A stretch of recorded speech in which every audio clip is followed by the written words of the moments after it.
नमस्कार दोस्तों, आज मैं भारत को ब्रिक्स से सतर्क रहने की बात कर रहा हूँ।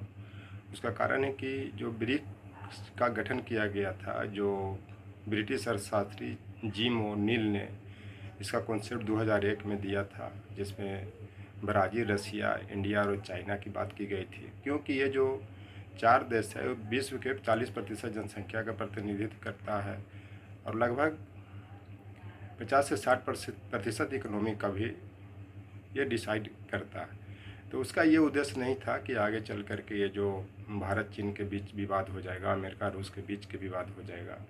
तो इस कारण एक तरह से ये जो ब्रिक्स के जो दो दो देश हैं, ये पश्चिमी विरोधी हैं, खास करके अमेरिका या जो भी देश इसके नियंत्रण में है। इस चलते अगर पश्चिमी देश अगर इसका विरोधी हो जाते हैं, भारत के हो जाते हैं, तो भारत को नुकसान होगा। ये चलते इसमें ब्रिक्स से अलर्ट रहने की ज़रूरत है। और ख़ास करके चाइना का जो आज का जो नीति चल रहा है, किस तरह से ये कर रहा है कि कभी लद्दाख, पूर्वी लद्दाख को लेकर के, कभी डोकलाम को लेकर के, कभी अरुणाचल प्रदेश को लेकर के इसका विवाद जग जाहिर हो चुका है। अब ये भी अपने कुछ दिन पहले ही अपने नक्शा में फिर अरुणाचल प्रदेश और पूर्वी लद्दाख को दिखाया है। और अभी जो G20 का जो शिखर सम्मेलन हो रहा है, उसमें शी जिनपिंग नहीं आ रहे हैं। उसका यही सब कारण है कि वहाँ पे मैं क्या जवाब दूंगा। तो आपको मैं बता देना चाहता हूँ कि जब ये 2007 में इसका कॉन्सेप्ट आया, तो ये ब्रिक्स था। जब 2011 में साउथ अफ्रीका शामिल हुआ, तो ये ब्रिक्स बन गया।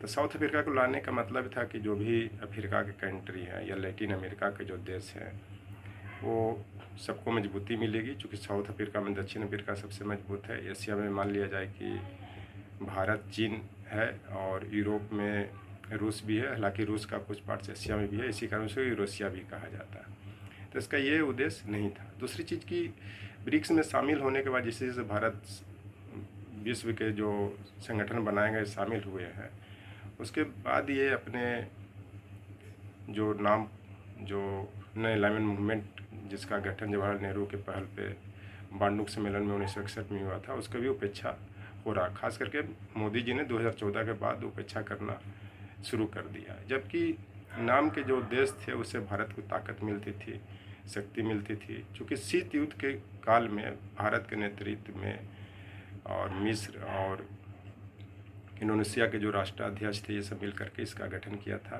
ताकि फिर उपनिवेश के बस में भारत नहीं जाए, अपना भारत ही नहीं सभी देश नहीं जाए, अपना अस्तित्व बनाए रखे।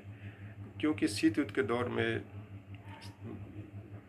रूस और अमेरिका के बीच मनमुटाव चल रहा था, हथियारों का होड़ था और सब देश भय के वातावरण में जी रहे थे। उसका कारण था कि 1945 में द्वितीय विश्व युद्ध समाप्त हुआ था। सब उपनिवेशी देश कमज़ोर थे लगभग, चाहे भारत हो चाहे कोई भी देश हो। तो इससे बचने के लिए नाम का गठन किया गया था।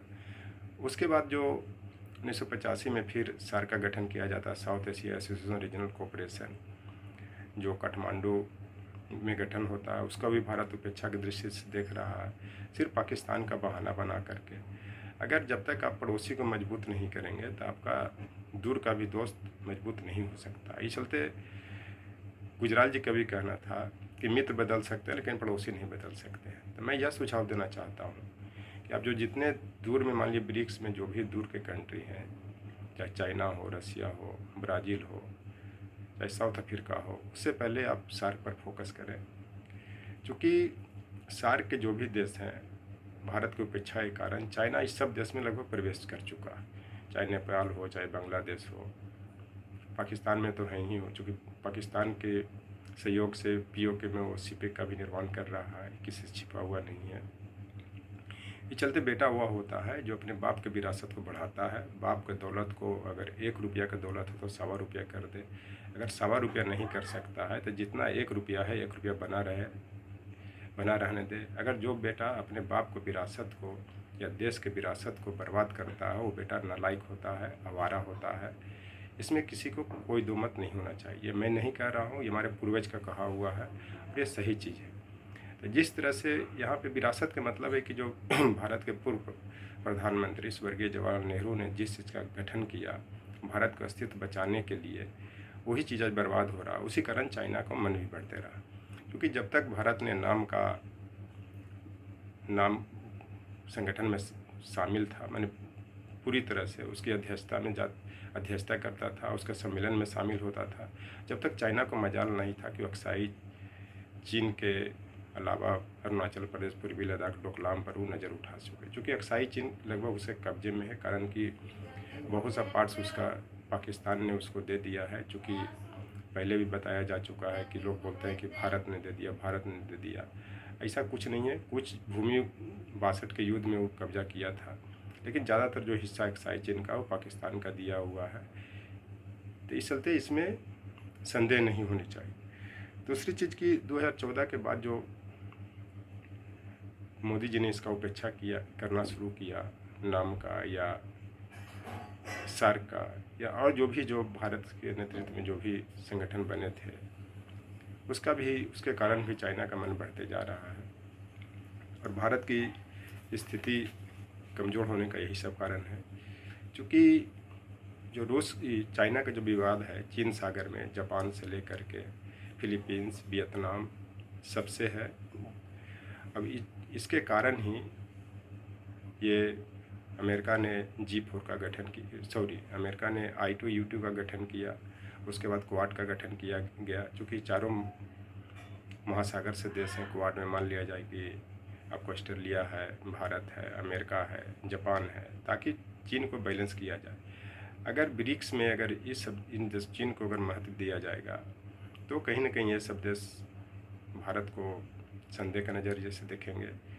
उसके बाद और जो भी मान लिया चीन के साथ जो भी सहयोग चल रहा है, जो व्यापार का है, उस पर भी एक नज़र देने की ज़रूरत है। चलते ब्रिक्स से भारत सतर्क रहे और ख़ास करके जो भी ये देश हैं लैटिन अमेरिका के, अफ्रीका के और जो भी नाम में उस समय आए थे, लगभग अब तो लगभग 175-80 देश हैं, वो भारत से उम्मीद कर रहे हैं कि ताकि भारत के जो राष्ट्राध्यक्ष हैं वो फिर नाम को मजबूत करे, ताकि उनका अस्तित्व बचा रहे, भारत को सहयोग करे। अगर ऐसा नहीं होगा तो ये जो नाम के जो देश हैं वो फिर टूटने लगेंगे और कहीं ना कहीं अमेरिका रशिया के प्रभाव में जाएंगे, जिसके कारण भारत की स्थिति कमज़ोर होगी, चाइना मजबूत होगा। चूँकि नाम में रहने से ही एक लगता था कि भारत के पास इतना देशों को जनमत है, चाइना पर भी दबाव पड़ता था। दबाव पड़ने के कारण ही वो मन मुताबिक काम नहीं करता था। तो इसमें मैं ये कहना चाहता हूँ कि जो भारत जो है ब्रिक्स में शामिल हो, लेकिन उससे सतर्क रहने की ज़रूरत है, खास करके चाइना के नीतियों को लेकर के। और चूँकि अभी भारत का सबसे जो दुश्मन देश है, सबसे जो खतरनाक देश माना जा रहा है वो चाइना ही, क्योंकि बहुत सा भूभाग पे ये जो 2020 से में जो एंट्री किया है, जिसमें जो गलवान घाटी में जो घटना घटी थी, उसके बाद वो वापस नहीं हुआ है। और क्या सच्चाई है नहीं सच्चाई है, ये जो मीडिया का रिपोर्ट आता है, खोजी पत्रकारिता का रिपोर्ट आता है, उसके आधार पर ही बता रहा हूँ। और धीरे धीरे ये चूहे की तरह भारत की ज़मीन को कुतरते जा रहा है। तो मैं आपको बता देना चाहता हूँ, अगर चाइना को ये लगता है कि मैं सबसे ताकतवर देश हूँ तो इसकी भूल है। कहीं ना कहीं ये भारत का राष्ट्राध्यक्ष की कमजोरी है कि उसको ये देख नहीं पा रहा है।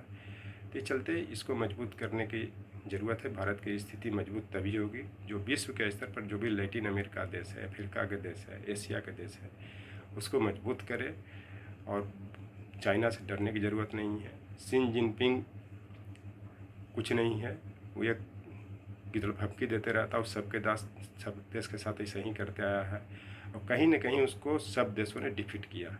इस चलते भारत ब्रिक्स से अलर्ट रहते हुए अपनी स्थिति को मजबूत करे, अपने भूभाग को मजबूत करे, तभी भारत मजबूत होगा। Thank you.